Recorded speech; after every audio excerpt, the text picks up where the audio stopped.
All right, so last year I mulched all this. This was grass, or maybe it was the year before. It all runs together. I mulched all this. Same with all that. I get free mulch from the city. I built this compost thing. We throw all of our food waste in here. Any weeds I pull, I throw in here. There's all kinds of junk in there. So this weed has taken over. It even goes up the sunflower right here. It's taken over like everything. I did plant wheat, which you can see right there, and you can see right there. This right here was all wheat, very thick too. Over there was as well. This actually stopped right here, and I seem to have a mouse problem, but I'm not going to do anything about it. So this had stopped, and this was grass, but I never took care of it, so it's also been taken over by these weeds. This guy continues to get stuck anywhere where it's supposed to go up against the concrete, and the dirt erodes away from the concrete. Honestly, I think my solution for that is to just keep adding dirt and keep planting plants there. So hopefully someday it'll stop eroding. I think the plants will do most of the work, but the dirt needs to be there for the plants. This guy's done. I'm going to cut him down probably. Maybe today. I don't know. This was mulch as well, right here. Things grow really well right there. Mostly because whatever's seeping out of this is fertilizing this area. But there was wheat there as well, which I have not cut down. I'm just going to, knock it over and let it go to just compost. So I've been using some of my cardboard waste instead of burning 100% of it that I can't put in the... What is that right there? What the heck? Instead of burning 100% of it that I can't recycle. You can't recycle things with food waste on it. Pizza boxes. These are energy drink flats. I think, and that's a plant I've planted. I think I'm going to try to sheet mulch as much of this as I can reasonably.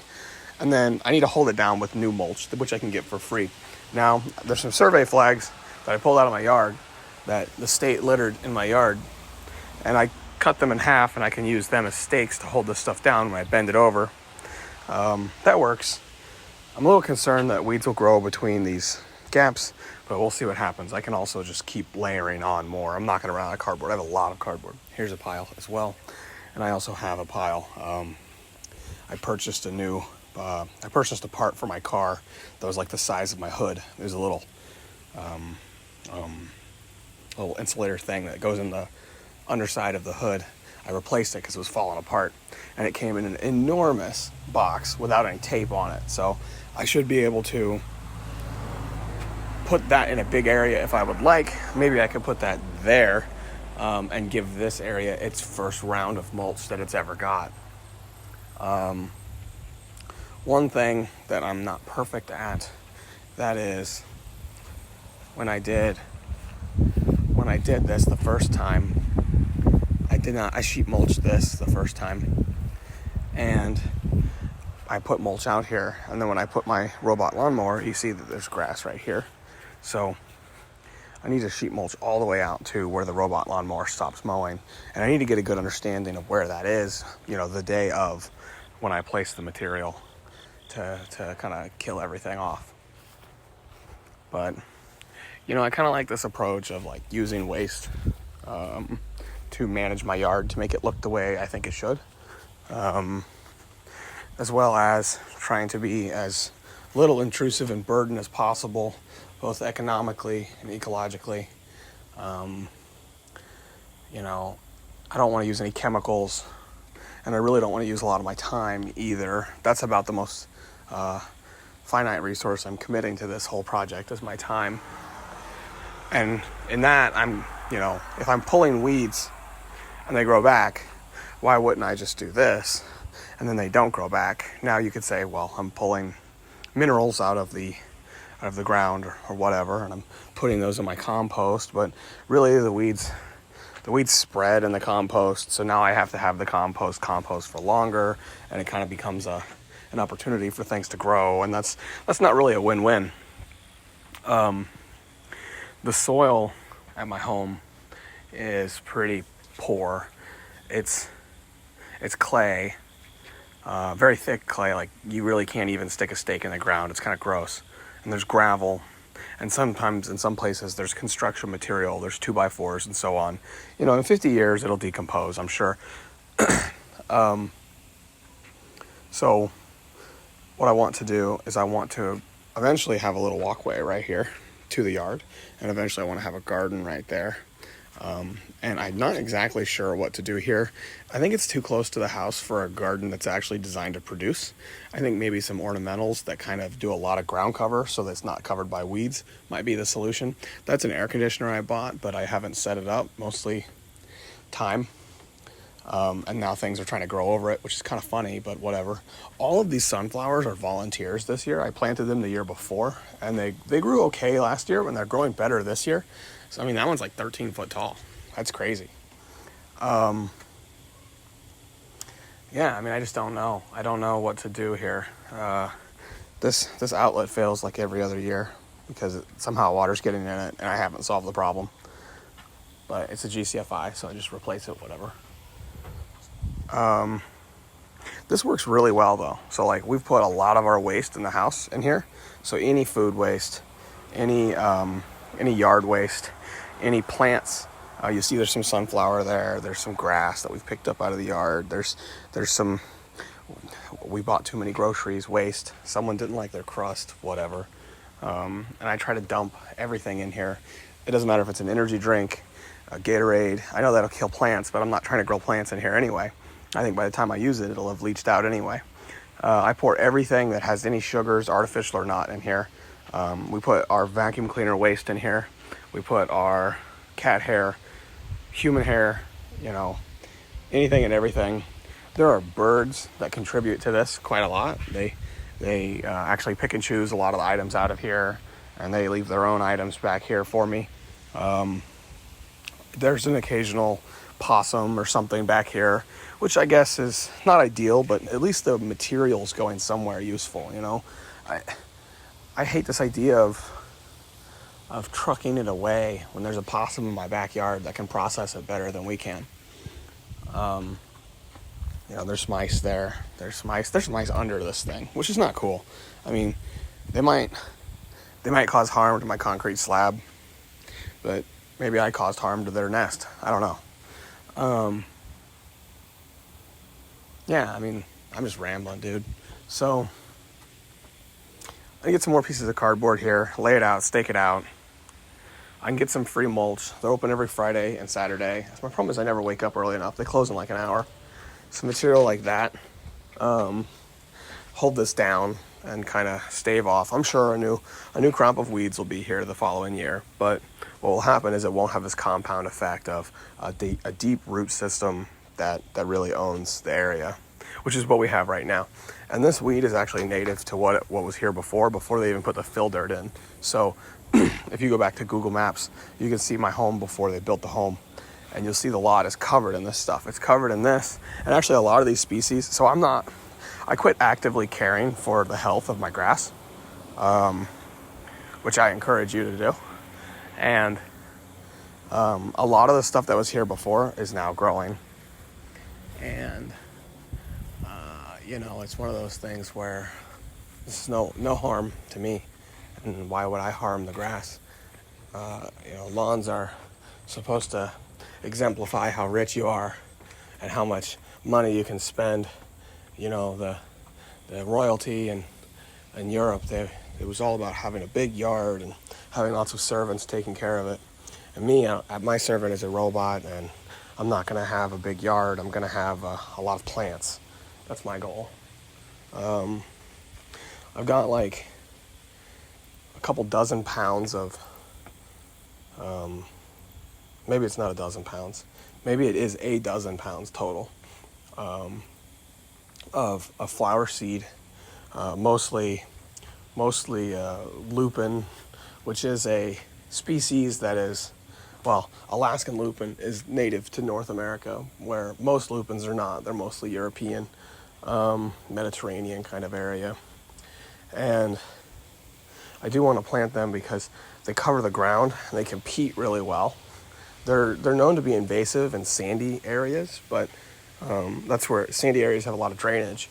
And so this is clay, so this is not a lot of drainage. And so what you'll have is they might rot. They might grow and rot, which doesn't really hurt me because these things make really deep roots. Lupins make really deep roots when given the opportunity, and they'll help aerate my soil naturally and pull resources from far down below to the surface for the next crop of things I plant to grow there. And they are perennial in most zones. So if they do come back, they come back. There's a lot of mixed information from what I can find about lupins.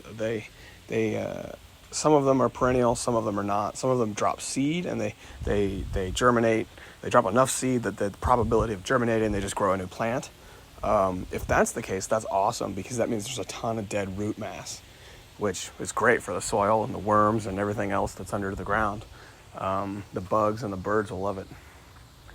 So, your yard should be generating bugs. You should have bugs. You shouldn't spray for bugs. You shouldn't kill them. You should have bugs. You should have mice. You should have birds. You should have squirrels. You should have possums. You should have the neighbor's cat in your yard.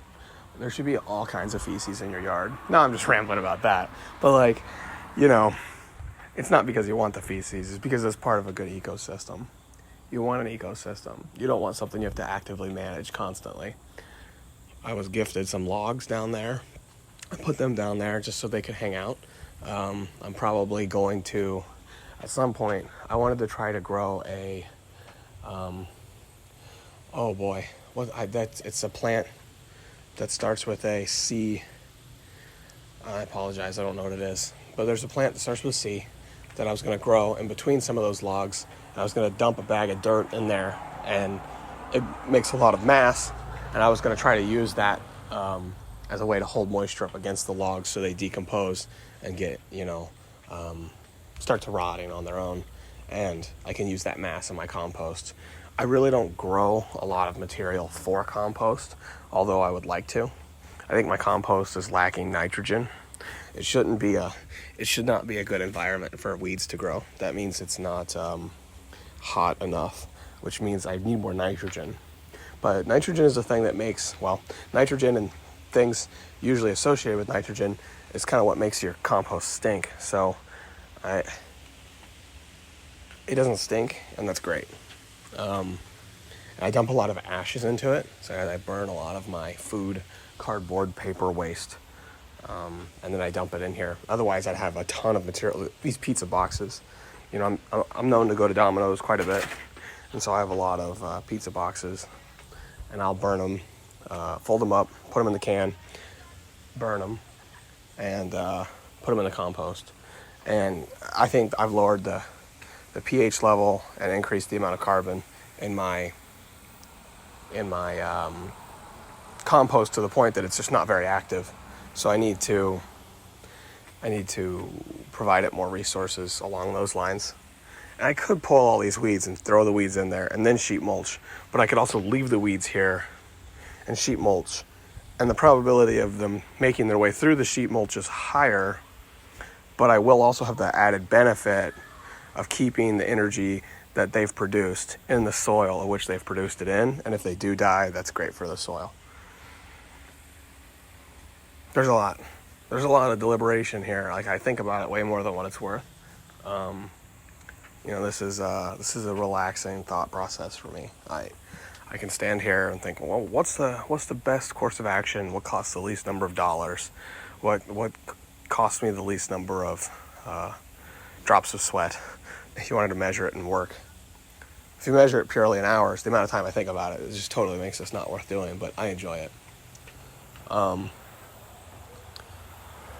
This guy, there's still some design flaws in my yard about how it works. And it's unfortunate because it gets stuck a lot. And so we have to maintenance the thing. And we have to maintenance where it's at. And like I said, I've resulted to purchasing bags of dirt. Usually, actually, if you get asked to purchase a broken bag of dirt, and it's like half off or something, You buy a couple of those, set them in your driveway, let them hang out.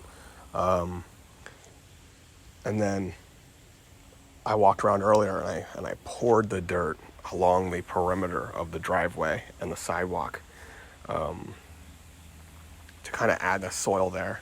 And what's going on here, I come over here. What's going on is, so the majority of my yard is sloped this way and it goes to the creek, which is great. That makes perfect sense, right? So like, you have this water right here. This water comes out here, goes down here, goes down there. But when you get up here,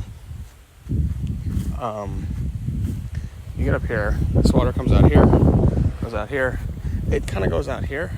And I don't think there's enough slope. I think it really just hangs out right where I'm standing. It doesn't go that way. It kind of hangs out. And I think some of it, there's been some washout. So you'll see that right here I'm at a high point. And then we start to go downhill. And their slope's kind of goofy right here. And you'll see this is what starts to develop. So you have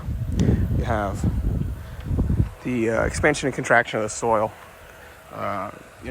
during the dry and the wet season of the year. It will separate, and then it's easy to wash away. So it starts to wash away. It washes into the sewer drain, washes away and doesn't come back. And then I'm left with my robot lawnmower essentially helping to dig a trench everywhere. And then what happens is he gets high-centered. So he gets high-centered, then he digs a hole, and then it's a self-fulfilling prophecy. Anywhere where he's dug a hole, he gets stuck again because it gets high-centered there every time. So I did have that problem right here. The fire department comes out here and they test this all the time, and they open it up and they just blow all the soil out from right here. And I've put, 6-7 bags at $3-4 a bag of soil right where I'm standing. And right now we're good, but usually we're not. So it's kind of lame. But because I have these boxes right here, I thought about a solution to this specific area that's in a low spot would be to, I don't know if I can get away with it, but paint all these boxes darker green and then try to plant some like evergreen bushes right here in this corner. And what that could do is not only hide the boxes so they're not an eyesore, but it would leave them with access. Also, I wouldn't need to mow the area. And then even if I did have a little bit of erosion, it wouldn't be a big deal to the lawnmower. But hopefully maybe the evergreen bushes could like, store some of that moisture so there isn't so much erosion, right? I think that's really a lot of the problem is you get into a situation where you store the, if you store the moisture, you won't have the erosion like you would otherwise. This kind of edge right here is pretty cool. Like I want to do this everywhere where the lawnmower kind of rides this edge and he sits in the flower bed and he mows into the flower bed. This is exactly what I don't want to happen. This is where grass has taken over where my mulch is. I don't know if I should sheet mulch this or not, or pull this, or just mulch it. All seem like possible options, but this grass really wants to spread, which is, it's good and bad, right? So like, I got a lot of places in my yard where grass doesn't want to grow, where it was deliberately planted once upon a time. And I got places where it's deliberately killed and it wants to grow. So you never win, right? Another thing that I foresee being a problem someday is when we get rain. A very minor amount of water comes down this guy here. And when he washes into this hole. This hole, we'll see this moisture hangs out right here. And then when this guy turns, sometimes he gets stuck and he'll spin his wheel and he's just digging a hole there. So I'm not quite sure what to do about that. I think there's another right there. Wow. I'm not quite sure what to do about that. Maybe I dump these ashes in the mouse hole and I'll run them out. I don't know. That you think, not hot ashes, but you think that would be uncomfortable for a mouse to have a lot of ashes in there. He can go somewhere else. I don't get me wrong. I totally support having mice and cats and raccoons and deer all in the back. But, right here next to the door is not so cool. Because, they want to run in.